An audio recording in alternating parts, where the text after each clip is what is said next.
Vista de RT, en esta oportunidad, como siempre, desde Caracas, Venezuela, un país que en los últimos tiempos ha recuperado poco a poco la paz. Hoy vamos a hablar sobre este tema con la presidenta de la Asamblea Nacional Constituyente, Delcy Rodríguez. Bienvenida. Gracias, Erika, por esta invitación a este canal tan importante para la verdad en el mundo.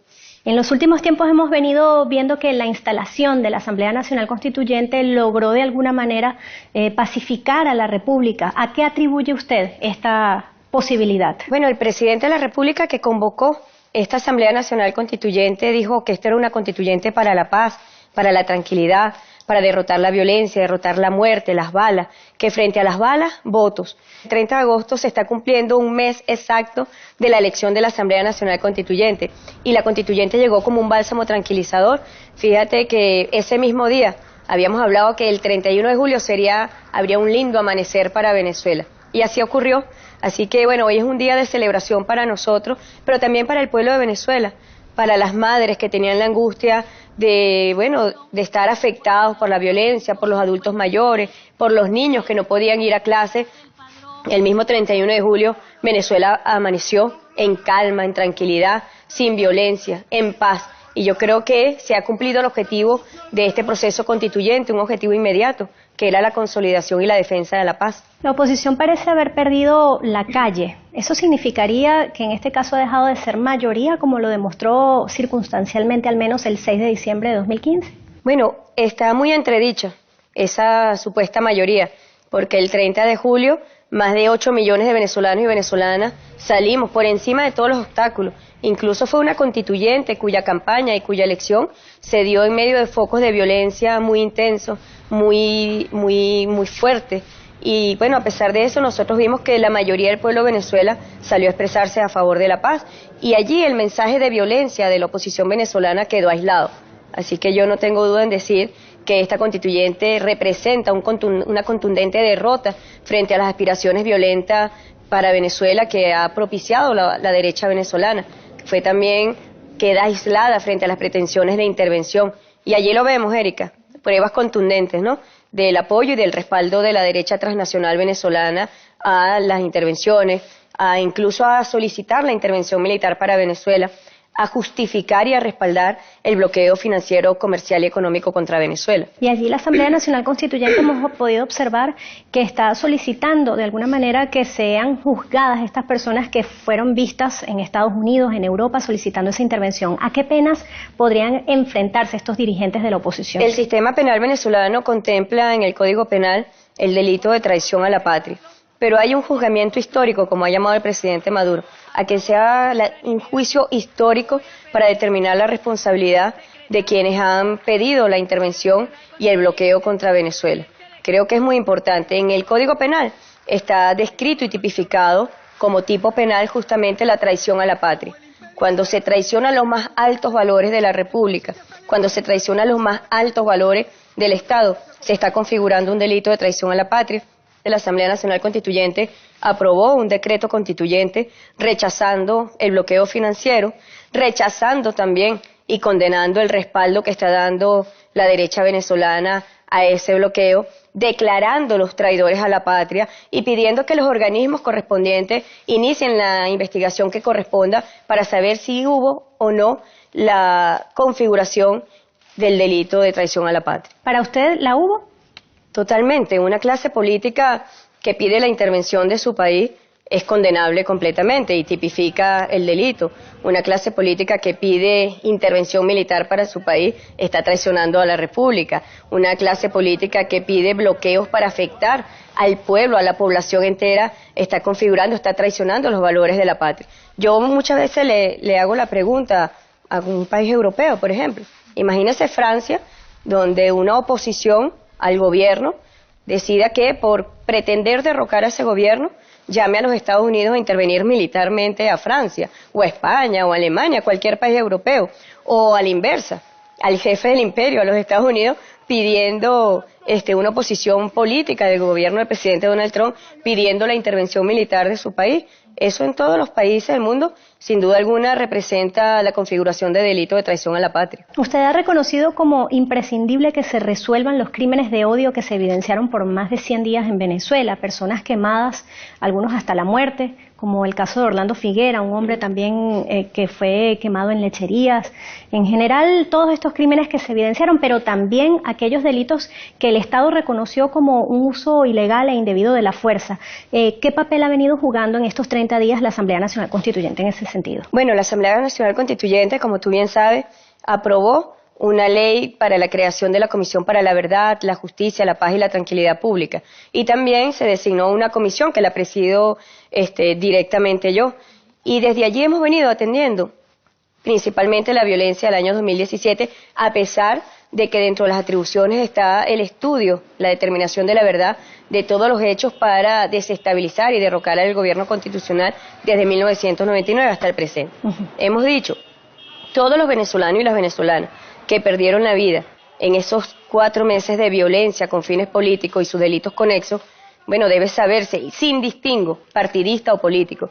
No importa si la víctima, la persona que murió, el venezolano o la venezolana que perdieron la vida, eran seguidores o no del gobierno, eran opositores o no al gobierno. Nos duele como venezolanos que hayan perdido la vida en la violencia política y por tanto estamos estudiando cada caso, hemos dado prioridad a los delitos de odio, los delitos de intolerancia, porque sabemos que forma parte de un odio importado. El venezolano nunca antes había visto situaciones tan cruentas y crueles como la que vivimos en estos días, donde se quemaba viva a personas. Y bueno, vimos el relato de la mamá de Orlando Figuera, vimos el relato también de otro muchacho. Y la característica de estos delitos de odio, cuando quemaban viva una persona, la quemaban viva porque parecía chavista.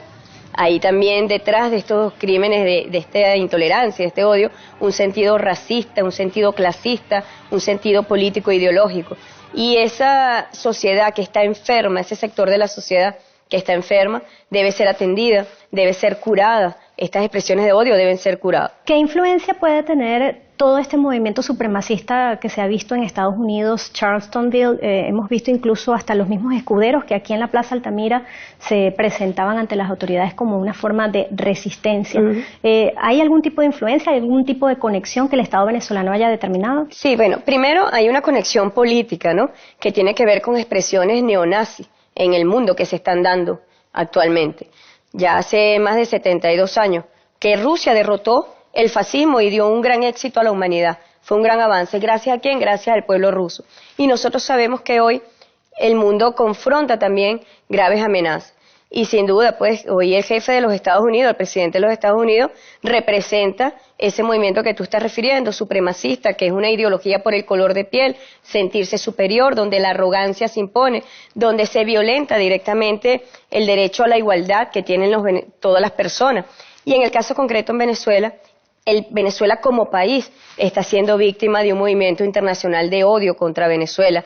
Vemos expresiones de llamados al magnicidio del presidente, de llamados a magnicidio para que se asesine al presidente de la República. Ahí hay expresiones de odio. Pero ese mismo odio que hay contra Venezuela, que hay contra su presidente, que hay contra la población, entonces se ha impuesto también en un sector de la población venezolana. Así que llegó el momento de legislar sobre esa materia, de regular y de regular también el papel de los medios de comunicación, principalmente a través de las redes sociales, que propician a través de su contenido, propician el odio, propician la intolerancia, propician la discriminación, la xenofobia, el racismo, el clasismo. Es la no tolerancia a la diversidad. Y por eso que nosotros sabemos cuando se está frente a la intolerancia o al odio, lo que está de frente es un prejuicio frente a la diversidad. Así que bueno, Venezuela va a innovar en esta materia legislativa. ¿De qué manera regular sin censurar? No, a ver, una cosa es la libertad de expresión y otra cosa es que los contenidos estén dirigidos a promover la guerra, a promover la intolerancia, a promover la discriminación o la intolerancia contra determinados grupos de personas por un distingo, digamos, o de capacidad física o de pensamiento, claro, o por religión, o a un magnicidio, por ejemplo. Exactamente, ¿no? Entonces hay que realmente saber distinguir que una cosa es la libertad de expresión y otra cosa es los llamados a la guerra. Y eso está suscrito incluso por muchas convenciones internacionales, más de 40 convenciones internacionales que han regulado y han legislado justamente sobre este tipo de manifestaciones y expresiones que buscan confrontaciones fratricidas. El caso de Ruanda marcó un hito en la humanidad también. ¿Cree que Venezuela puede ser comparada con Ruanda? En cuanto a la emisión de mensajes, podría decir que es mucho más grave. Pero Venezuela, el pueblo venezolano, y por eso yo llamo que el odio es un odio imperial, es un odio importado. En la estirpe de la identidad venezolana no está como meta, ni en esencia, ni en su naturaleza el odio. Es el amor, es la confraternidad. Por eso es que muchos pueblos, después de la Segunda Guerra Mundial, muchos pueblos europeos encontraron en Venezuela su hogar. Y todavía están. Presidenta, le propongo hacer una pausa en esta entrevista de RT y ya venimos con más de Delcy Rodríguez, la presidenta de la Asamblea Nacional Constituyente.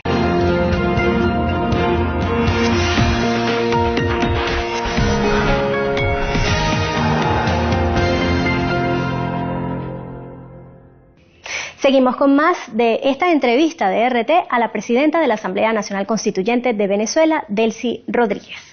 ¿Qué rol podría jugar la Asamblea Nacional Constituyente en este llamado que ha hecho el presidente Nicolás Maduro a diversificar las exportaciones de crudo? En este caso, tomando en cuenta la imposibilidad que desde Estados Unidos se le está dando al envío de este importante recurso. En el decreto que se aprobó, hemos dicho que dentro de todo esto ha sido un bloqueo liberador de la hegemonía estadounidense. Bueno, ellos están prácticamente prohibiendo que Venezuela envíe crudo a los Estados Unidos, porque no hay forma de que las empresas estadounidenses, castigando también a las empresas estadounidenses, puedan pagar por el crudo venezolano.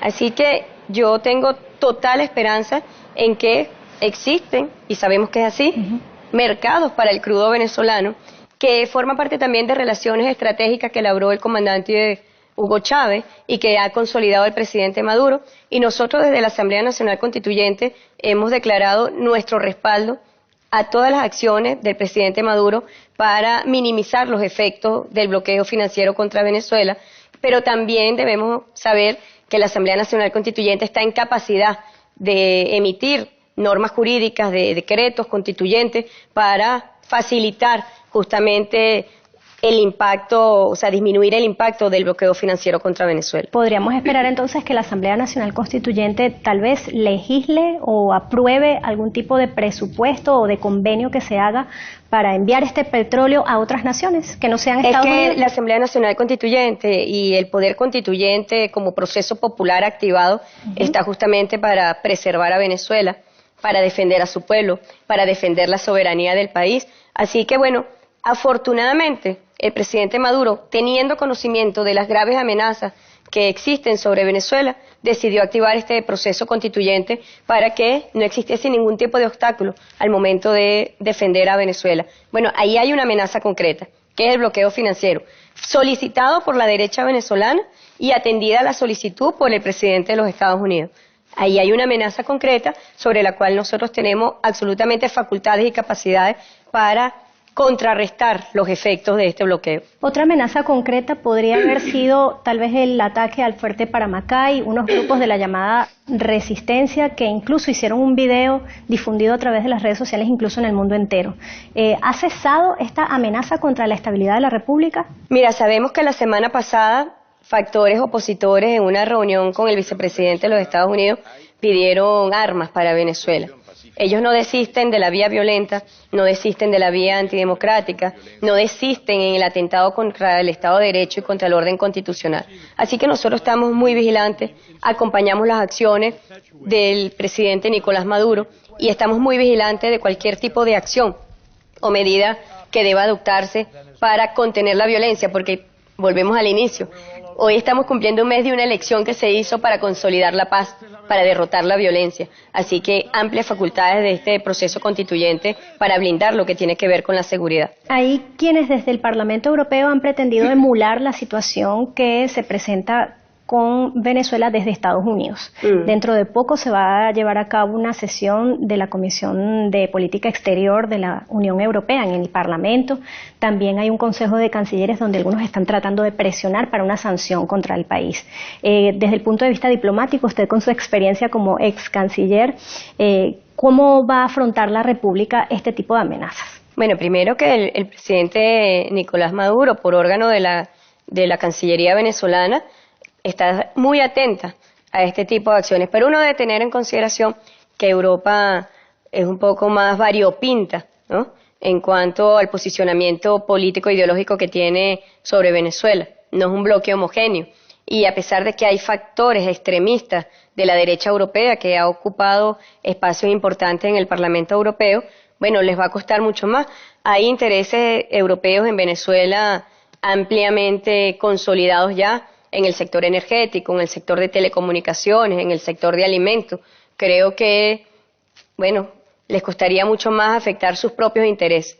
No se descarta, pero te repito, es mucho más difícil para Europa como bloque, ¿no?, tomar la rienda y el camino del gobierno del presidente Donald Trump, donde sabemos que son posiciones extremistas, donde no les ha importado afectar, por ejemplo, a los tenedores de bonos estadounidenses, de bonos venezolanos, donde no les ha importado afectar a empresas que son clientes naturales de Petróleos de Venezuela y de Citgo.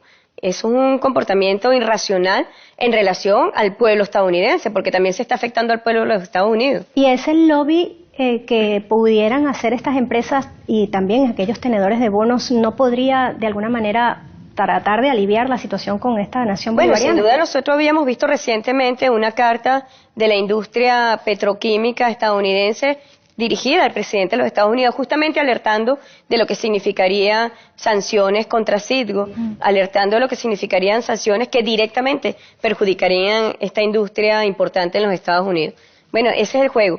Hay un juego doméstico, de política doméstica en los Estados Unidos, pero también de política internacional. Y Venezuela se ha convertido en una especie de obsesión para el gobierno de los Estados Unidos. No es nuevo, fue una obsesión en la era Bush y salieron derrotados. Fue una obsesión en la era Obama y salieron derrotados. Y hasta ahorita, lamentándolo mucho, el presidente Donald Trump hizo caso omiso a la buena disposición del presidente Nicolás Maduro de establecer relaciones de respeto a través del diálogo diplomático, relaciones de respeto donde se preservara el derecho de la igualdad soberana de los estados. ¿Saldrá derrotado también Trump de esta situación? Mira, el pueblo de Venezuela ha dado demostraciones en toda su historia de no someterse a ningún imperio. Eso está marcado en nuestra sangre como venezolanos y venezolanas, pero también en la historia concreta de Venezuela. En todos los hitos históricos de nuestro país ha estado presente la posición antiimperialista. Y bueno, hemos sido victoriosos y yo no tengo duda que vamos a seguir saliendo victoriosos. Esta es una gran oportunidad para Venezuela, Erika, este tipo de bloqueo. Rusia puede dar fe porque también ha sido víctima de sanciones unilaterales que violentan todo el derecho internacional, pero Rusia está en una gran potencia y le ha permitido diversificarse. Bueno, Venezuela tiene hoy un gran desafío, que es diversificar su economía, pero representa también grandes potencialidades. Que así sea. Bien, así será. Gracias a la presidenta de la Asamblea Nacional Constituyente, Delcy Rodríguez, por esta entrevista.